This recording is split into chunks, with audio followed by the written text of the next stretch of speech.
بسم اللہ الرحمن الرحیم۔ حضرت علی نے فرمایا، جب تمہاری جان کو خطرہ ہو تو صدقہ دے کر جان بچاؤ، اور جب تمہارے دین کو خطرہ ہو تو جان دے کر دین بچاؤ۔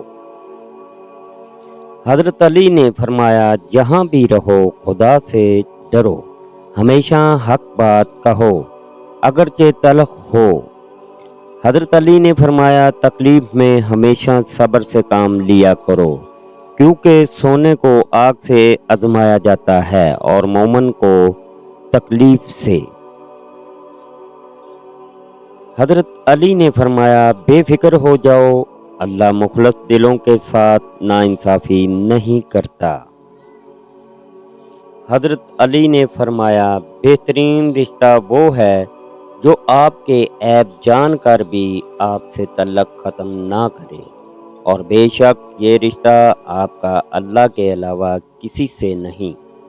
حضرت علی نے فرمایا، نماز کی فکر اپنے اوپر فرض کر لو، خدا کی قسم دنیا کی فکر سے آزاد ہو جاؤ گے اور کامیابی تمہارے قدم چومے گی۔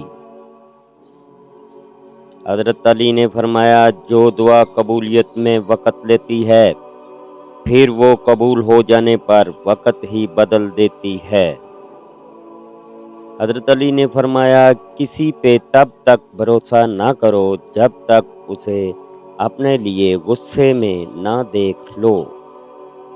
حضرت علی نے فرمایا، دنیا میں سب سے خوبصورت پودا محبت کا ہوتا ہے، جو زمین میں نہیں بلکہ دلوں میں اگتا ہے۔ حضرت علی نے فرمایا، جو دو گے وہی لوٹ کے آئے گا، چاہے عزت ہو یا دھوکہ۔ حضرت علی نے فرمایا، درود شریف واحد ایسی عبادت ہے جو زبان سے نکلتے ہی قبول ہو جاتی ہے۔